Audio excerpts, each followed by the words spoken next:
Oi, boa noite para você. As engrenagens da política estão cada vez mais aceleradas à medida que nos aproximamos das eleições. Faltam 6 meses apenas para irmos às urnas. Um partido que vai para a sua segunda eleição geral é o Novo, que fez essa estreia em 2018, portanto, ano no qual elegeu um governador, o de Minas Gerais, o nosso Romeu Zema. Nos parlamentos foram 8 deputados federais, 1 distrital e 11 estaduais. Um desses estaduais é Guilherme da Cunha, que é o nosso convidado de hoje, que vai falar sobre as eleições, o trabalho na Assembleia e também a relação do Legislativo com o governo Zema. Ei, deputado, boa noite para o senhor. Boa noite, Lucas. Boa noite a todos os telespectadores. Boa noite também, Murilo Orion. É um prazer estar aqui, eu agradeço pela oportunidade e a expectativa é muito boa, tanto para as eleições desse ano, quanto também para a renovação política no país. Que bom, espero que pelo nosso papo também. O nosso comentarista de política, Orion Teixeira, claro, convocado para esta entrevista coletiva. Boa noite, Orion. Boa noite a todos, Lucas, Murilo, deputado, Guilherme, prazer. E o nosso diretor de jornalismo, Murilo Rocha, também batendo ponto. Boa noite, Murilo. Boa noite, Lucas. Boa noite, deputado. Obrigado pela presença. Boa noite, Orion.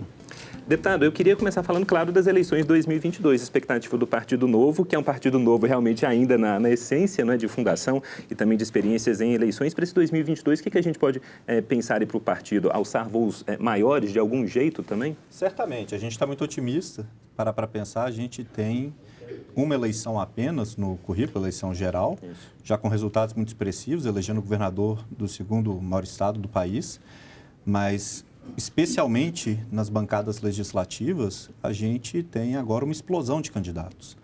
Nas eleições passadas, a gente não conseguiu completar sequer 30% do número possível de candidatos e ainda assim tivemos bons resultados. Fizemos 2 deputados federais em Minas, fizemos 3 estaduais também aqui. E para essa eleição agora, teremos chapa cheia, com a totalidade dos candidatos possíveis, com toda a visibilidade que os resultados, os bons resultados do governo Zema nos qualificam. Então, a expectativa é que a gente tenha um crescimento muito substancial nas nossas bancadas. Fala, quer dizer o quê, chapa cheia? Cada partido tem um limite do número de candidatos que pode lançar nas eleições. E para determinar quantas cadeiras o partido vai fazer, você soma o voto de todos os candidatos. Todos os candidatos do partido somam esforços entre si, é como se fosse um time jogando junto, pelo menos no Novo é de fato um time, e depois a gente vê quem vai sentar na cadeira. Então, conquista a cadeira, o time. Senta na cadeira, o artilheiro, digamos assim.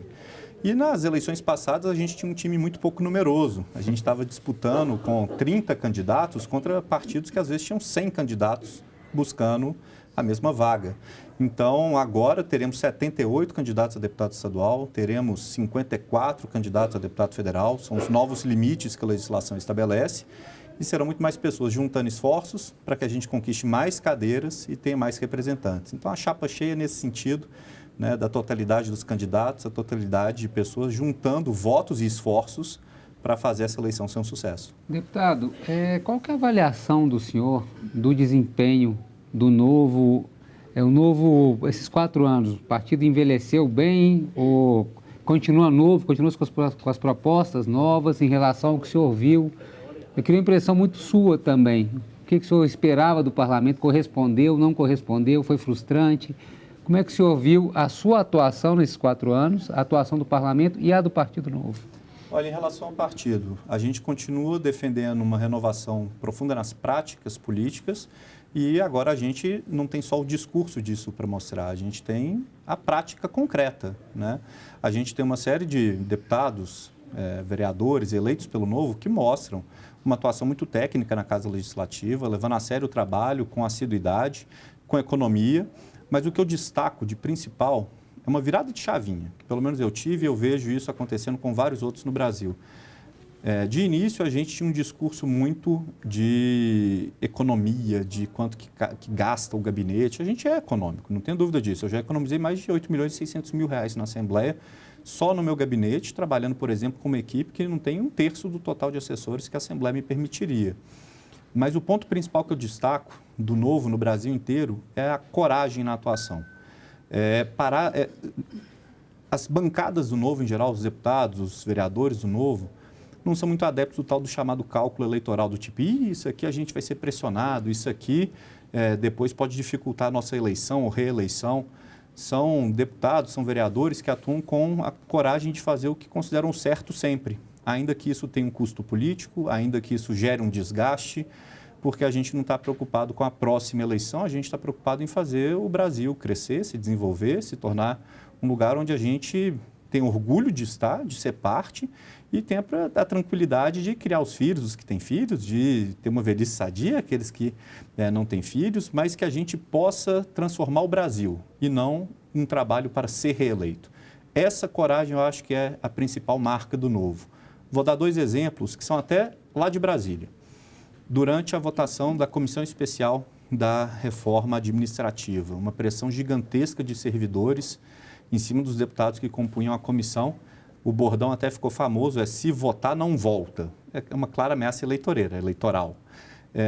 E na votação, na comissão, o Novo tinha apenas uma cadeira, direito a uma cadeira na comissão, e na hora da apresentação do relatório acabou precisando colocar 7 deputados na comissão, dos 8 que ele tinha, para cobrir vaga de outros deputados que preferiram se ausentar da votação. Então, teve coragem, esteve em peso e deu a cara a tapa, porque era o certo a ser feito. E uma outra ocasião foi agora no piso nacional da enfermagem. Se a gente parar para pensar, um piso nacional para qualquer categoria é uma coisa absolutamente sem sentido. Esse piso vai ser calculado com base no custo de vida de São Paulo ou do Maranhão? Porque se for de São Paulo, certamente quem for dessa categoria no Maranhão vai estar muito acima da capacidade de pagamento do estado, que é o mais pobre do país.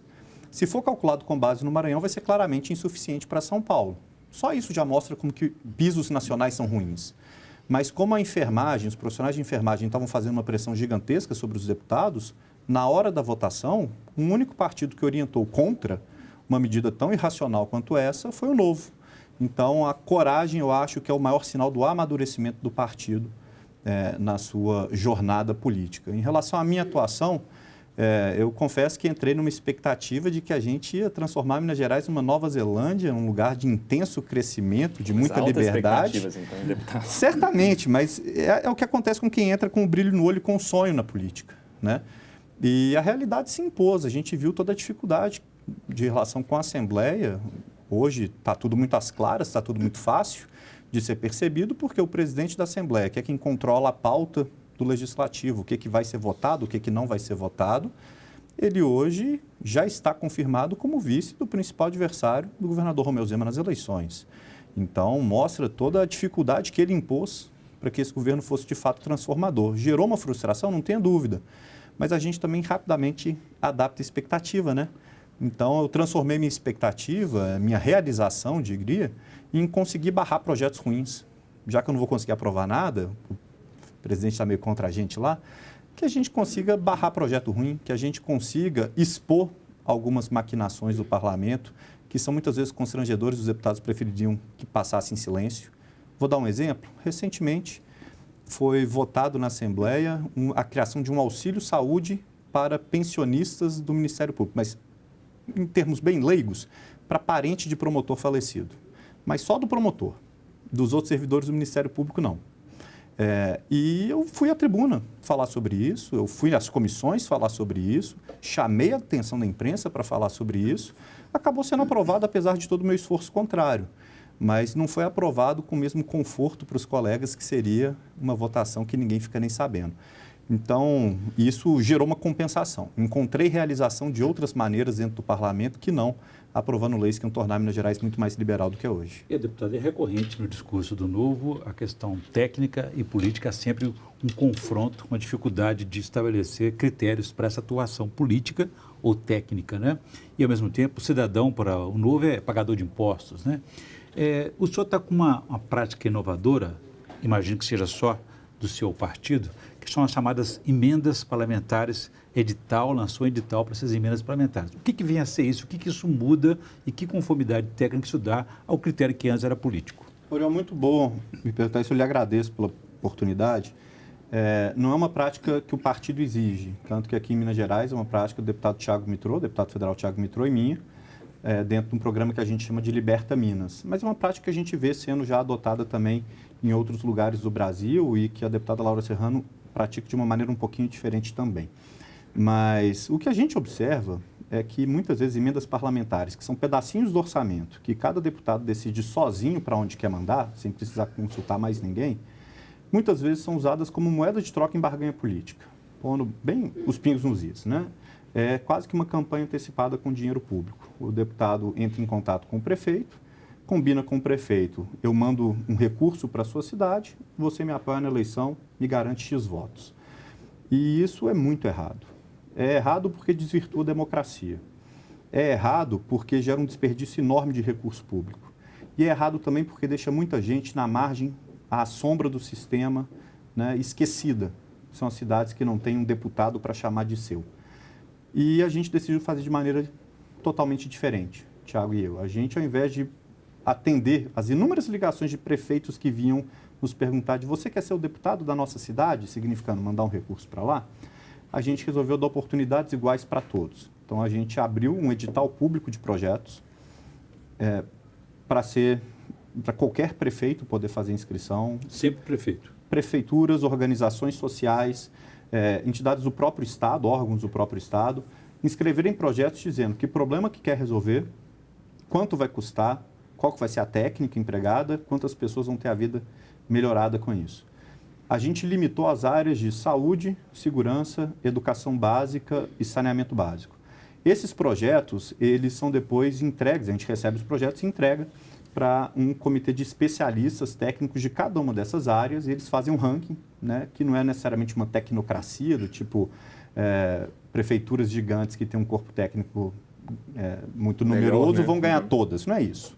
Né? Eles levam em consideração o IDH do município, a carência da região, levam também a capacidade de execução daquele projeto, fazem um ranking para a gente manda o dinheiro conforme o ranking, sem olhar se o prefeito é aliado ou não é aliado, apoia outro deputado, se a gente teve voto na região, né? Se o prefeito é opositor do Zema, tudo isso é irrelevante. A gente manda pensando no que vai ser o impacto para a população e não de apoio político.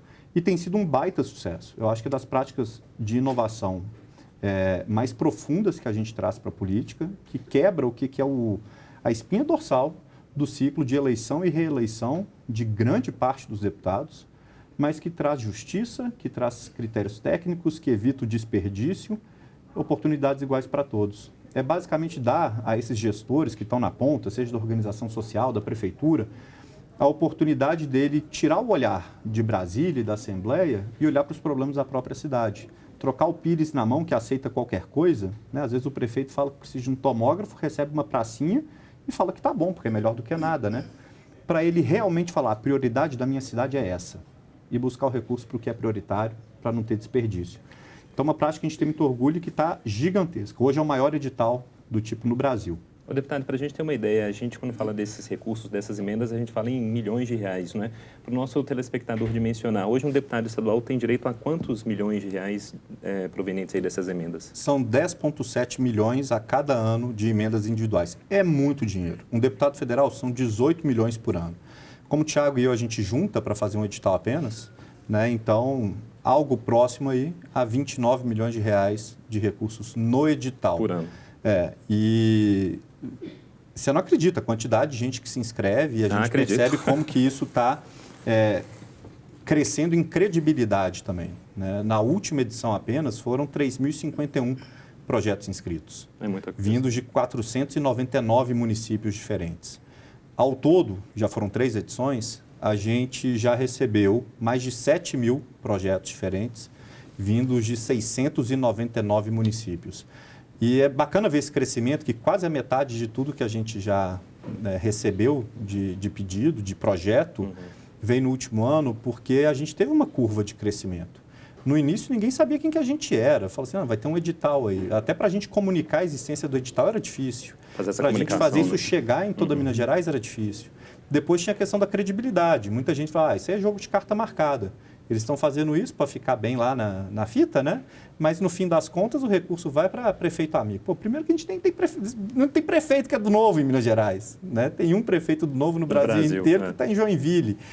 Então, a gente foi vencendo essas resistências, né? De chegar em todos os lugares, de todo mundo ficar sabendo, de acabar com essa coisa de ser jogo de carta marcada. Não tem carta marcada. A gente quer renovar de verdade e renovar no que é a espinha dorsal de um sistema, a meu ver, péssimo, tóxico, de eleição e reeleição no Brasil, que é essa troca de apoio político por emenda parlamentar, muito comum.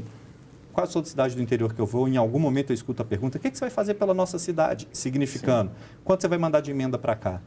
Sendo que o deputado, além de destinar esses 10,7 milhões, poxa, a gente vota reforma da Previdência, reforma administrativa, a gente vota agora, está bastante polêmico, o reajuste do serviço público, a gente vota uma série de medidas que impactam a vida do cidadão de forma tão profunda que aquele recurso de emenda, ele vira algo muito menor diante de tudo que um deputado pode fazer para o bem ou para o mal. Mas há uma crítica na Assembleia. Vamos aqui para o nosso intervalo, Orion. Nosso tempo já está um pouco estourado. Entrevista coletiva, faço a pausa e volta já já.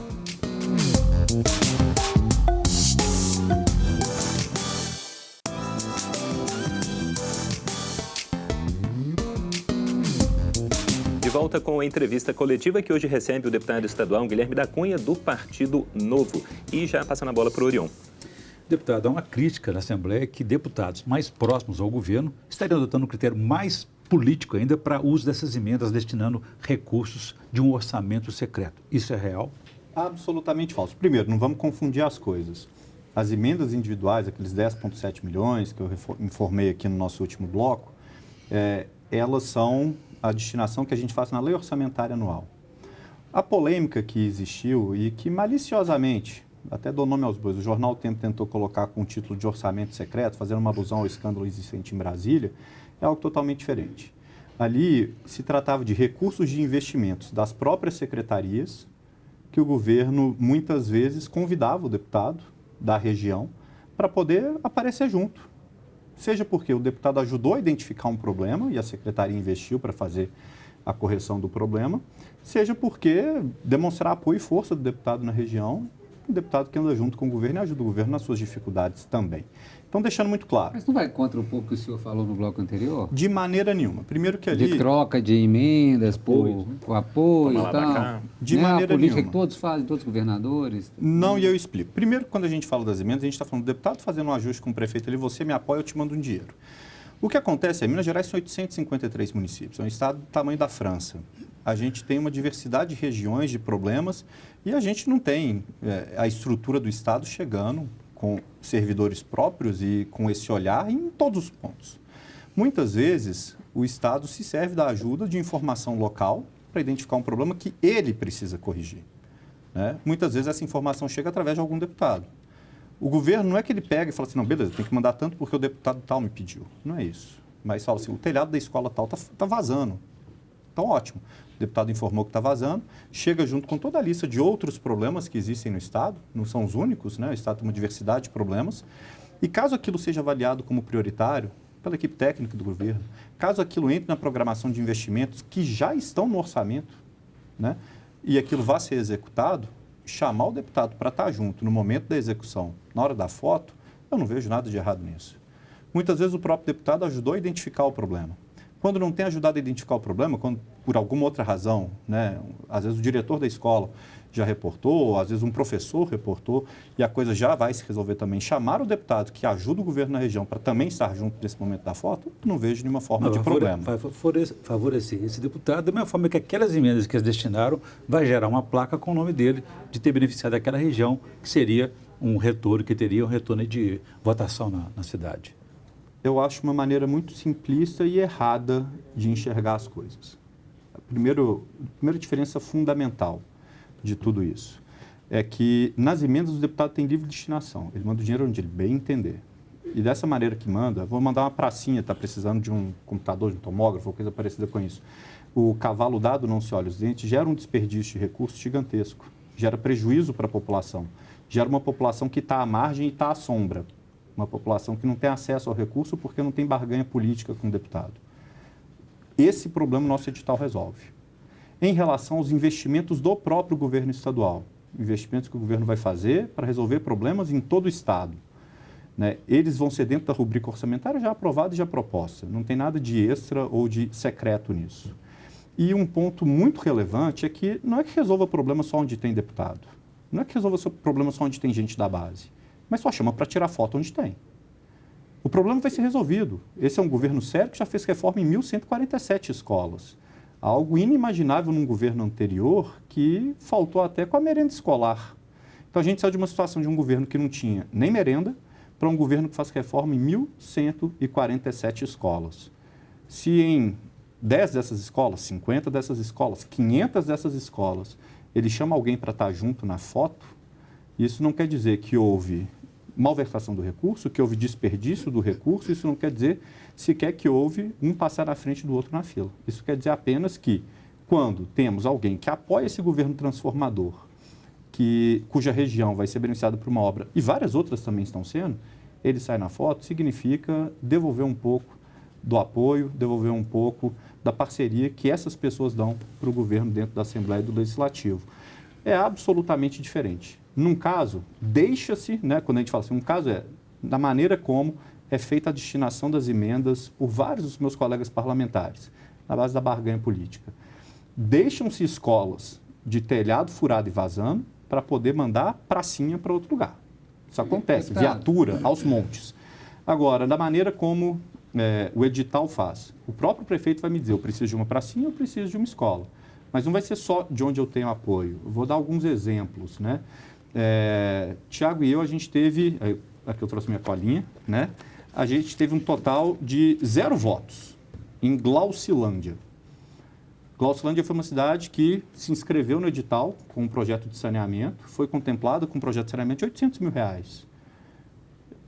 O prefeito de Glaucilândia é do PSD, do principal opositor do governo Zema, né? Isso foi irrelevante para a gente. Glaucilândia não recebeu recursos porque o prefeito é do PSD e, pelo edital, também não deixaria de receber por isso. Um outro exemplo, Arantina, uma cidade de 2.795 habitantes. Também 0 votos para mim, 0 votos para o Tiago. Arantina recebeu R$130 mil para a área da saúde. O prefeito é do Avante. Também não tem nenhuma relação com o Novo. Então, eles falaram para a gente que essas eram as prioridades. Eles elencaram isso como sendo urgente. É totalmente diferente do deputado escolhendo para onde quer mandar o recurso, uma forma bem freestyle ali, que gera desperdício. Agora, em relação ao suposto escândalo envolvendo o governo, no fim das contas, nada mais é do que tentar criminalizar, sair na foto. Porque é isso. O governo ele fez obras em 1.147 escolas, em várias delas oportunizou que o deputado da região, seja que ajudou a identificar o problema, seja porque ele é da região, pudesse estar junto no momento da entrega. Dizer que isso tem qualquer forma de relação com o escândalo de Brasília ou com a prática de troca de apoio por voto é absolutamente incoerente. Vamos pisar no acelerador para a gente falar de eleições. Vamos lá. Sim, deputado, só para a gente falar de Assembleia aqui, essa questão que ainda não se resolveu, que é a questão do reajuste dos servidores, né? O governo concedeu um reajuste de 10,06%, a Assembleia fez emendas, aprovou emendas, aumentando esse valor desse reajuste, o governo vetou parcialmente e agora está de volta para a Assembleia, para apreciar o veto do governador. O senhor faz parte dessa comissão que vai apreciar esse veto. Tudo indica que o veto será derrubado, até pela, né, a oposição hoje tem maioria lá em relação à base do governo. Como é que vai ficar essa situação?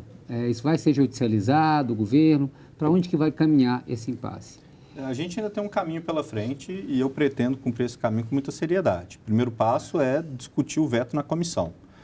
Eu espero que a comissão faça o trabalho que, pelo regimento, ela deve fazer. Que ela vá analisar se o veto, que é por inconstitucionalidade das emendas que criaram um extra para poucas categorias escolhidas ali pelos deputados. Se isso é inconstitucional, se tem alguma ilegalidade, se isso estoura o limite da lei de responsabilidade fiscal, se tem orçamento para poder arcar com isso. Esse seria o trabalho da comissão. A comissão não é para dizer eu quero ou não quero, eu acho bom, eu acho feio. A comissão é para dizer essa parte técnica, né? O plenário vai fazer depois a análise política. O plenário não está vinculado à opinião da comissão, mas a comissão faz uma análise técnica sobre isso. Eu confesso que eu tenho pouca esperança que esse trabalho técnico seja feito analisando o que foi a discussão na Comissão de Fiscalização Financeira e Orçamentária quando da tramitação do projeto originalmente. A Comissão de Fiscalização, ela inseriu no texto extras para 3 categorias em específico, sem sequer calcular quanto que seria o impacto disso. Perguntei para o presidente da comissão, que também era o relator, qual que era o impacto da medida, e ele não soube dizer. Ele falou, é desnecessário calcular o impacto porque o servidor está com fome. Peraí, eu acho que ele não tem uma noção do que é a fome, porque só de auxílio à alimentação, que na verdade chama ajuda de custo tecnicamente, o servidor recebe R$ 75,00 por dia, ou passará a receber R$ 75,00 por dia. Então, não se pode dizer que quem recebe isso está com fome, né? E eu espero que a comissão agora faça um trabalho sério. Indo para o plenário, com qualquer que seja a opinião da comissão, a gente está tentando sensibilizar nossos colegas deputados a manterem o veto do governador, porque é a medida sensata e correta a ser feita. É o responsável, o que cabe no nosso orçamento. Mas na eventualidade de ainda assim o veto ser derrubado, eu não tenho dúvidas, o caminho é a judicialização. O governador já deixou muito claro, né, que ele fará todo o possível para evitar que Minas quebre novamente, como ele assumiu um estado quebrado. Esse todo o possível inclui também buscar o judiciário quando todos os recursos políticos se esgotam. Bom, a entrevista coletiva já está terminando, mas, deputado, muito rapidamente, a entrada do senador Carlos Viana como pré-candidato vai dividir essa base que apoiaria o governador Romeu Zema em 30 segundos realmente cronometrados aqui? Eu acredito que é uma entrada que afetará mais a votação do governador Romeu Zema do que a votação estimada para o ex-prefeito Alexandre Calil. O senador Carlos Viana, ele vem com o apoio do presidente Bolsonaro, o prefeito Alexandre Calil, ele busca o apoio do ex-presidente Lula, então acredito que naturalmente, né, pessoas que apoiariam Alexandre Calil não vão migrar para o senador Carlos Viana. Mas a gente está muito confiante em relação ao resultado eleitoral, porque o governador tem feito um excelente trabalho com entregas que têm mudado a vida do cidadão mineiro, e é isso, no fim das contas, que vai ser avaliado nas urnas. Tá certo. Bom, e agradeço, portanto, a presença do deputado Guilherme da Cunha, do Partido Novo. Até uma próxima. Muito obrigado. Orion, valeu, até. Valeu. Boa noite a todos. Obrigado, deputado. Boa noite, Murilo. Boa noite, até a próxima. E, claro, obrigado a você que acompanhou até aqui ou entrevista coletiva. Para rever a este e a outros programas, é só você ir no nosso canal no YouTube, o Band Minas. Para você, boa noite, um excelente fim de semana. Tchau.